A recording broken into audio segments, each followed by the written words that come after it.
പ്രിയ വിദ്യാർത്ഥികളെ, ഇന്ന് നമുക്ക് SSLC എക്സാമിനു വേണ്ടി SCERT കേരള പുറത്തുവിട്ട ബയോളജി മോഡൽ ചോദ്യപേപ്പർ ആൻസർ കീ ഉൾപ്പെടുത്തി ഒന്ന് പരിശോധിച്ചാലോ?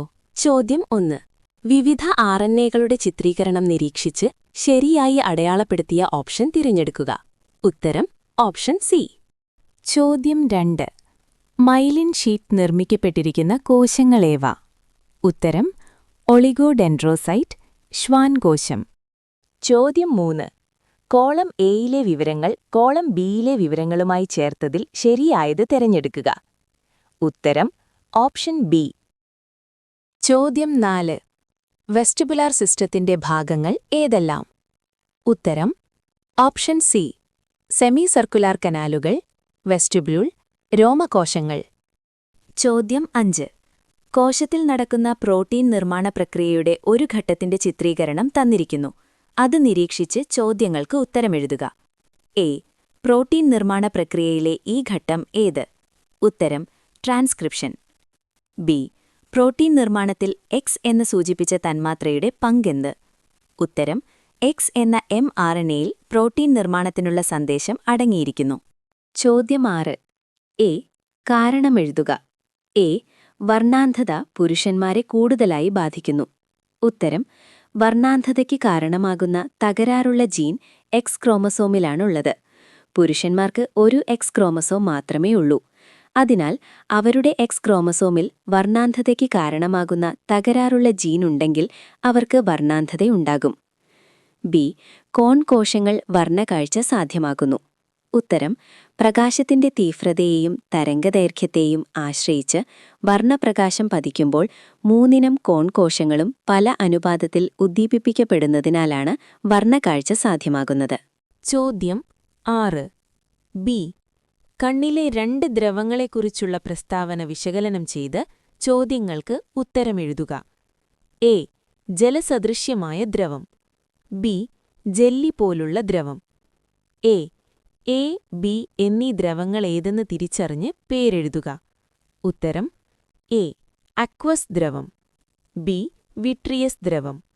ബി. ഇവ ഓരോന്നിന്റെയും ധർമ്മമെന്ത്? ഉത്തരം എ. അക്വസ് അറയിലെ മർദ്ദം ക്രമീകരിക്കുന്നു. ലെൻസിനും കോർണിയയ്ക്കും പോഷകവും ഓക്സിജനും നൽകുന്നു. ബി. നേത്രഗോളത്തിന്റെ ആകൃതി നിലനിർത്തുന്നു. ചോദ്യം 7. പ്രാഥമിക ആരോഗ്യ കേന്ദ്രത്തിൽ പ്രദർശിപ്പിച്ചിരിക്കുന്ന പോസ്റ്റർ നിരീക്ഷിച്ച് ചോദ്യത്തിന് ഉത്തരമെഴുതുക. വാക്സിൻ എങ്ങനെയാണ് രോഗങ്ങൾക്കെതിരെ പോരാടാൻ ആയുധമാവുന്നത്? ഉത്തരം വാക്സിനുകൾ നമ്മുടെ പ്രതിരോധ സംവിധാനത്തെ ഉത്തേജിപ്പിച്ച് രോഗകാരികൾക്കെതിരെ ആന്റിബോഡികൾ ഉൽപ്പാദിപ്പിക്കാൻ സഹായിക്കുന്നു. ഈ ആന്റിബോഡികൾ പിന്നീട് ശരീരത്തിൽ നിലനിൽക്കുകയും രോഗങ്ങളിൽ നിന്ന് ദീർഘകാലത്തേക്ക് സംരക്ഷണം നൽകുകയും ചെയ്യുന്നു. ചോദ്യം 8. ഒരു രോഗത്തെക്കുറിച്ച് തന്നിട്ടുള്ള സൂചകങ്ങൾ വിശകലനം ചെയ്ത് ചോദ്യങ്ങൾക്ക് ഉത്തരമെഴുതുക. കൊതുകുജന്യ രോഗം. രോഗബാധയുള്ള ശരീരഭാഗം വീങ്ങുന്നു. എ. രോഗമേത്? രോഗം പരത്തുന്ന കൊതുകേത്? ഉത്തരം മന്ത്, ക്യൂലെക്സ് കൊതുക്. ബി. രോഗബാധയുള്ള ശരീരഭാഗം വീങ്ങുന്നതെന്തുകൊണ്ട്? ഉത്തരം ഫൈലേറിയൽ വിരകൾ ലിംഫ് വാഹികളിൽ തങ്ങിനിന്ന് ലിംഫിന്റെ സാധാരണ ഒഴുക്കിനെ തടസ്സപ്പെടുത്തുന്നു.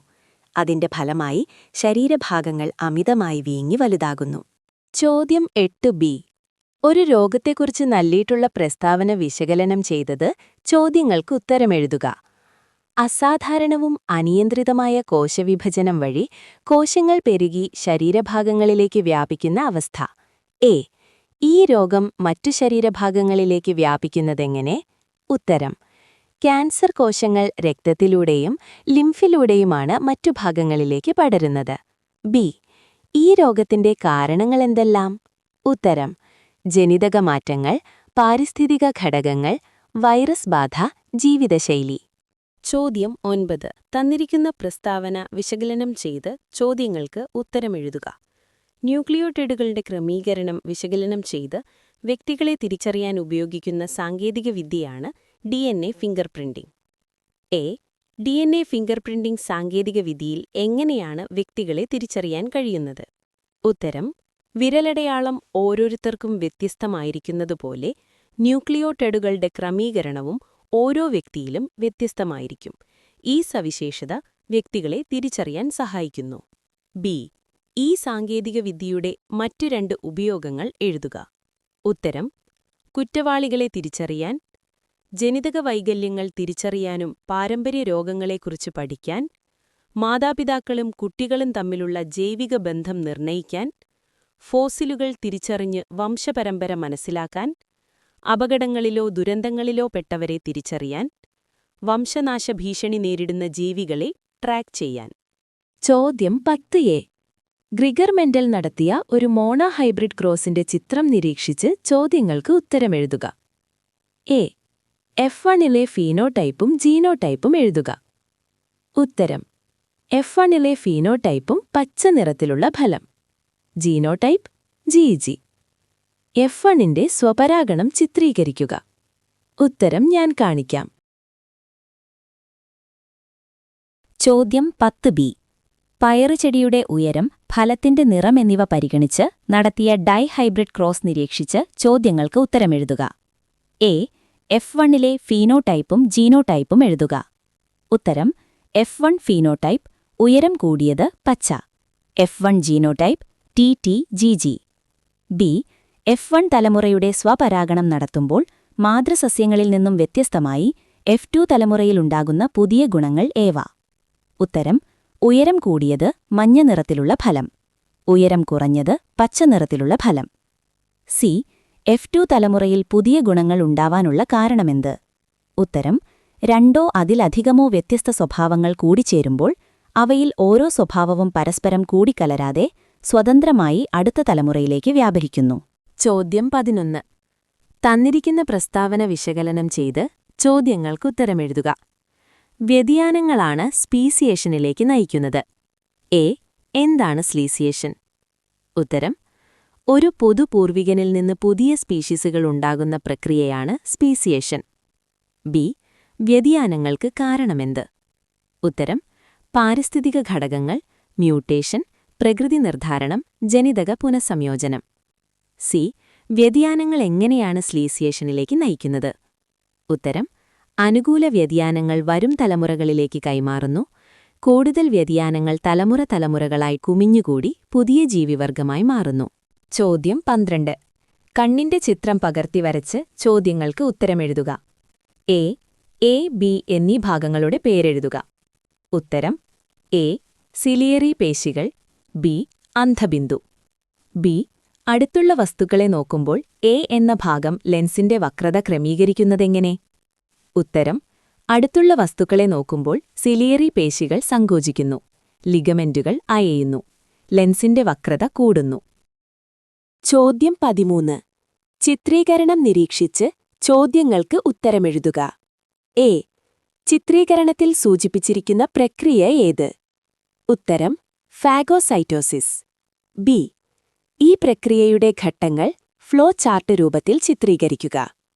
ഉത്തരം ഞാൻ കാണിക്കാം.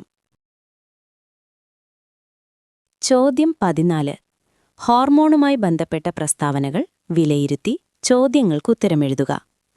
പിറ്റ്യൂട്ടറിയുടെ പിൻതളത്തിൽ സംഭരിക്കുന്നു. ശരീരത്തിലെ ജലസന്തുലിതാവസ്ഥ നിലനിർത്താൻ സഹായിക്കുന്നു. എ. ഇവിടെ പരാമർശിച്ചിരിക്കുന്ന ഹോർമോണേത്? ഇത് ഉൽപ്പാദിപ്പിക്കുന്നത് ഏത് ഗ്രന്ഥിയിൽ നിന്നാണ്? ഉത്തരം: A. ADH vasopressin, hypothalamus. B. വേനൽക്കാലത്തും ശൈത്യകാലത്തും ഈ ഹോർമോൺ ശരീരത്തിലെ ജലസന്തുലിതാവസ്ഥ നിലനിർത്തുന്നതെങ്ങനെ? ഉത്തരം: വേനൽക്കാലത്ത് വാസോപ്രസിന്റെ ഉൽപ്പാദനം വർദ്ധിപ്പിക്കുന്നു. ഇത് വൃക്കയിൽ നിന്നുള്ള ജലത്തിന്റെ പുനരാകിരണം വർദ്ധിപ്പിക്കുന്നു. തൽഫലമായി മൂത്രത്തിന്റെ ഉൽപ്പാദനം കുറയുന്നു. ശൈത്യകാലത്ത് വാസോപ്രസിന്റെ സ്രവണം കുറയുകയും വൃക്കയിൽ നിന്നുള്ള ജലത്തിന്റെ പുനരാകിരണം കുറയുകയും ചെയ്യുന്നു. തൽഫലമായി മൂത്രത്തിന്റെ ഉൽപ്പാദനം കൂടുന്നു.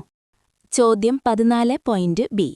ഹോർമോൺ തകരാറുകളുമായി ബന്ധപ്പെട്ട പ്രസ്താവനകൾ വിലയിരുത്തി ചോദ്യങ്ങൾക്ക് ഉത്തരമെഴുതുക. വളർച്ചാ ഹോർമോണുമായി ബന്ധപ്പെട്ടിരിക്കുന്നു. വളർച്ചാ കാലഘട്ടത്തിൽ സംഭവിക്കുന്നു. എ. ഇവിടെ പരാമർശിച്ചിരിക്കുന്ന ഹോർമോൺ തകരാറുകൾ ഏതെല്ലാം? ഉത്തരം: വാമനത്വം, ഭീമാകാരത്വം. ബി. ഓരോന്നിന്റെയും കാരണം, ലക്ഷണം എന്നിവ എഴുതുക. ഉത്തരം ഞാനിവിടെ കാണിക്കാം. ചോദ്യം 15. ഒരു സാങ്കേതികവിദ്യയുടെ പ്രധാന ഘട്ടത്തിന്റെ ചിത്രീകരണം നിരീക്ഷിച്ച് ചോദ്യങ്ങൾക്ക് ഉത്തരമെഴുതുക. എ. ഏത് സാങ്കേതിക വിദ്യയുടെ ഘട്ടമാണ് ഇവിടെ സൂചിപ്പിച്ചിരിക്കുന്നത്? ഉത്തരം ക്രിസ്പർ സാങ്കേതികവിദ്യ. ബി. എക്സ് എന്ന് സൂചിപ്പിച്ച ഭാഗം ഏത്? ഇത് ഉപയോഗിക്കുന്ന ഘട്ടമേത്? ഉത്തരം gRNA, ലക്ഷ്യഭാഗം തിരിച്ചറിയൽ. സി. വൈ എന്ന് സൂചിപ്പിച്ച ഭാഗം ഏത്? അതിന്റെ ധർമ്മമെന്ത്? ഉത്തരം Cas9 എൻസൈം gRNA കണ്ടെത്തിയ DNA ഭാഗത്തെ മുറിക്കുന്നു. ചോദ്യം 16 എ. ചിത്രീകരണം നിരീക്ഷിച്ച് ചോദ്യങ്ങൾക്ക് ഉത്തരമെഴുതുക. എ. ചിത്രത്തിൽ തെറ്റുണ്ടെങ്കിൽ തിരുത്തിയെഴുതുക. ഉത്തരം 3 പോൺസ്, 4 സെരിബെല്ലം. ബി. തിരുത്തിയ ഭാഗങ്ങളുടെ ധർമ്മങ്ങൾ എഴുതുക. ഉത്തരം പോൺസ് കണ്ണിലും മുഖത്തുമുള്ള പേശികളുടെ പ്രവർത്തനങ്ങളെ ഏകോപിപ്പിക്കുന്നു, ശ്വാസോച്ഛ്വാസ നിരക്കിനെ നിയന്ത്രിക്കുന്നു. സെരിബെല്ലം പേശി പ്രവർത്തനങ്ങളെ ഏകോപിപ്പിച്ച് ശരീരതുലനനില കൈവരിക്കാൻ സഹായിക്കുന്നു. സി. മസ്തിഷ്കം സംരക്ഷിക്കപ്പെട്ടിരിക്കുന്നതെങ്ങനെ? ഉത്തരം തലയോട്, മെനഞ്ചസ്, സെരിബ്രോസ്പൈനൽ ദ്രവം എന്നിവ സംരക്ഷിക്കുന്നു. ചോദ്യം 16 ബി. ചിത്രീകരണം നിരീക്ഷിച്ച് ചോദ്യങ്ങൾക്ക് ഉത്തരമെഴുതുക. എ. എ, ബി എന്നീ ഭാഗങ്ങൾ ഏതെന്ന് തിരിച്ചറിഞ്ഞ് പേരെഴുതുക. ഉത്തരം എ. Central canal, B. സുഷുമ്നാനാഡി. ബി. എ എന്നടയാളപ്പെടുത്തിയ ഭാഗത്ത് ഉള്ള ദ്രാവകമേത്? അതിന്റെ ധർമ്മമെന്ത്? ഉത്തരം സെറിബ്രോസ്പൈനൽ ദ്രവം. കലകൾക്ക് ഓക്സിജനും പോഷണവും നൽകുന്നു, മാലിന്യങ്ങളെ നീക്കം ചെയ്യുന്നു, മർദ്ദം ക്രമീകരിക്കുന്നു, ബാഹ്യക്ഷണങ്ങളിൽ നിന്നും സംരക്ഷിക്കുന്നു. സി. ബി എന്ന ഭാഗം രൂപപ്പെടുന്നതെങ്ങനെ? ഇതിന്റെ ധർമ്മമെന്ത്? ഉത്തരം ഡോർസൽ റൂട്ടും വെൻട്രൽ റൂട്ടും ചേർന്നാണ് സുഷുമ്നാനാഡി ഉണ്ടാകുന്നത്. ശരീരത്തിന്റെ വിവിധ ഭാഗങ്ങളിൽ നിന്നുള്ള സന്ദേശങ്ങളെ സുഷുമ്നയിലെത്തിക്കുകയും സുഷുമ്നയിൽ നിന്നുള്ള നിർദ്ദേശങ്ങളെ ശരീരത്തിന്റെ വിവിധ ഭാഗങ്ങളിലേക്ക് കൈമാറുകയും ചെയ്യുന്നത് സുഷുമ്നാനാഡിയാണ്. ചോദ്യം 17 3 വ്യക്തികളുടെ FPS നില കാണിക്കുന്ന ഗ്രാഫാണ് തന്നിരിക്കുന്നത്. അത് വിശകലനം ചെയ്ത് ചോദ്യങ്ങൾക്ക് ഉത്തരമെഴുതുക. എ. പ്രമേഹരോഗമുള്ള വ്യക്തിയേത്? ഗ്രാഫ് വിശകലനത്തിലൂടെ എങ്ങനെയത് മനസ്സിലാക്കാം? ഉത്തരം വ്യക്തി ബി. ആരോഗ്യമുള്ള വ്യക്തികളിൽ ഫാസ്റ്റിംഗ് ബ്ലഡ് ഗ്ലൂക്കോസിന്റെ അളവ് 70 മുതൽ 100 mg/dl ആണ്. ബി എന്ന വ്യക്തിയുടെ FPS 180 mg/dl ആണെന്ന് ഗ്രാഫിൽ നിന്നും മനസ്സിലാക്കാം. ബി.